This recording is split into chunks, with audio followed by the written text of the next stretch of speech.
Hello my dear all, just I'm going through the video class 10th CBSE board. जैसे कि आप लोग जानते हैं कि टर्म 1 और टर्म 2 का एग्जाम पैटर्न, क्वेश्चन पैटर्न बिल्कुल बदल दिया गया।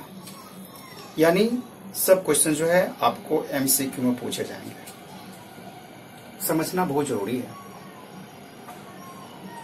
पहले आप 80 मार्क्स का क्वेश्चन सोल्व करते थे, अब आपको 80 भी नहीं करना पड़ रहा है, बस 40 एंड 40 टर्म 1 टर्म 2 और 10 और 10 आपका इंटरनल है और टोटल मिलाकर आपका 100 मार्क्स हो जाता है। Now I am talking about letter writing.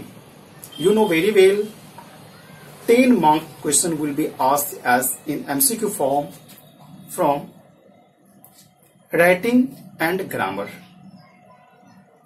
Grammar से और राइटिंग पोर्शन से आपको 10 मार्क्स पूछा जाएगा। पहले आप बहुत अच्छे से फॉर्मेट को तैयार कर लेते थे, राइट करते थे, तो मार्क्स बहुत ही कम डिडक्ट होता था, कहीं ना कहीं फॉर्मेट में आपको मार्क्स मिल जाता था। लेकिन अब जो है आप या तो अंदाज में टिक लगाओगे, तुक्का मारोगे, या तो आप क्या करोगे, फिर वही बातें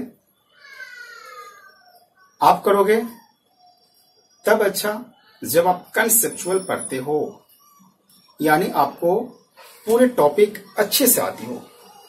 तो कैसे करोगे? My dear, I will suggest you, whenever you are going to know about letter writing, then first you have to know about what is letter writing. आप अपने बुक में अच्छे से पढ़ लो। Importance, by whom it is written, to whom it is written, किसको लिखा जाता है, कौन लिखा जाता है, and one most important for you, it will be asked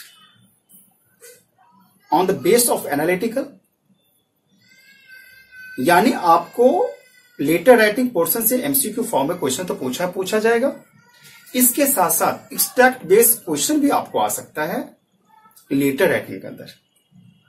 यानी लेटर का फॉर्मेट बना हुआ है, उसमें सब कुछ दिया हुआ है, but you will get somewhere blank, fill up you will get, and in MCQ it will be asked what one is proper for that, इस जगह के लिए, इस फिलअप के लिए ABCD या 1 2 3 4, इसके लिए आपका जो ऑप्शंस है उस ऑप्शंस में से कौन सा एक ऑप्शन अच्छा होगा, कौन एक ऑप्शन द बेस्ट होगा और जिसे आपको टिक लगाना है।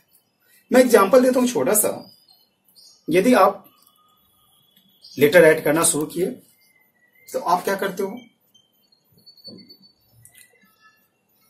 जो राइट करता है उनका एड्रेस सब कुछ डालते हो, उसके बाद डेट भी डालते हो। You can say sender address, date, then receiver address, then आप सब्जेक्ट डालते हो। कुछ जगह फॉर्मेट में सब्जेक्ट के बाद सैल्यूटेशन है, कुछ जगह सैल्यूटेशन के बाद सब्जेक्ट है। It's okay, no problem. Now, most important for you, whenever you are going to write a letter, then maybe question will be on the base of sender address, maybe receiver address, maybe salutation, maybe on the base of subject. यानी आपको बताया जाएगा कि इस letter का एक proper और सबसे अच्छा सब्जेक्ट क्या हो सकता है, और सब्जेक्ट में ही ऑप्शन दे दिया। तो आप कभी मत ये सोचना कि एमसीक्यू कर दिया तो बहुत इजी हो गया कि सिर्फ मुझे टिक लगाना है, ओएमआर सीट भर देना है, ऐसा मत आप सोचना। यानी आपको जब नॉलेज आएगी, बहुत अच्छे से रहेगी, तब आप बहुत अच्छे से कर सकते हो। ओके, तो आप सब्जेक्ट के बारे में भी अच्छे से नॉलेज रखो, सैल्यूटेशन के बारे में भी रखो, रिसीवर सेंडर के बारे में भी रखो, डेट के फॉर्मेट के बारे में भी रखो, बॉडी जो होती है जो भी उसके बारे में भी रखो, लास्ट में जो क्लोज करते हो उसके बारे में नॉलेज रखो। और इस तरह से क्या करते हो, आप बहुत अच्छे से क्वेश्चंस को सोल्व कर लोगे और बहुत बेहतर से, बहुत अच्छे से मार्क्स भी ले पाओगे। मैंने बहुत सिंपली आपको बताना चाहा, होप कि ये आपके लिए बहुत ही हेल्पफुल होगा। क्योंकि सबसे बड़ी बात आती है कि आप जो क्वेश्चन सोल्व करने जा रहे हो उस क्वेश्चन को सोल्व कैसे करोगे, आप किस तरह से प्रिपेयर करोगे। क्योंकि आप सब फर्स्ट टाइम एमसीक्यू फॉर्म में पूरे के पूरे इंग्लिश और अदर सब्जेक्ट को करने जा रहे हो। रीडिंग पैसेज तो आप करते आ रहे थे, रीडिंग पोर्शन का जो भी सेक्शन 1 का था, पैसेज जो करते आ रहे थे वो तो आपको बहुत अच्छे से हो जाता होगा। ग्रामर पोर्शन का करते थे वो भी आ जाएगा। अब यहाँ राइटिंग पोर्शन के ले लिया, और जो लिटरेचर है, लिटरेचर में एक्सपेक्ट बेस जो करते थे वो भी इट्स ओके। बट जहां पर आप शॉर्ट क्वेश्चन और लॉन्ग क्वेश्चन करते हैं तो वहां भी आपको पूछा जाएगा एमसीक्यू। तो आपको एवरी चैप्टर को बहुत अच्छे से ध्यान में देखना है। I will discuss in next video. मैं कभी नेक्स्ट वीडियो डालूंगा जिसमें मैं उसमें बताऊंगा आपको कि आप जो लॉन्ग क्वेश्चन आंसर थे उसको भी कितने इजीली आप सोल्व कर सकते हो। दैट मीन्स आप एमसीक्यू फॉर्म में आने के बाद भी किस तरह से आप चैप्टर को लर्न करोगे, जानोगे, तो आप ज्यादा से ज्यादा क्वेश्चन को सोल्व कर पाते हो और करेक्टली कर पाते हो।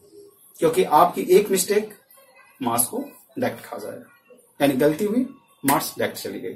पहले तो कम से कम ये थी कि लॉन्ग क्वेश्चन आंसर था, आप थोड़ा सा राइट करते थे, बहुत पूरे अच्छे से किए तो मार्क्स आया, कुछ कम किए कुछ कम मिला।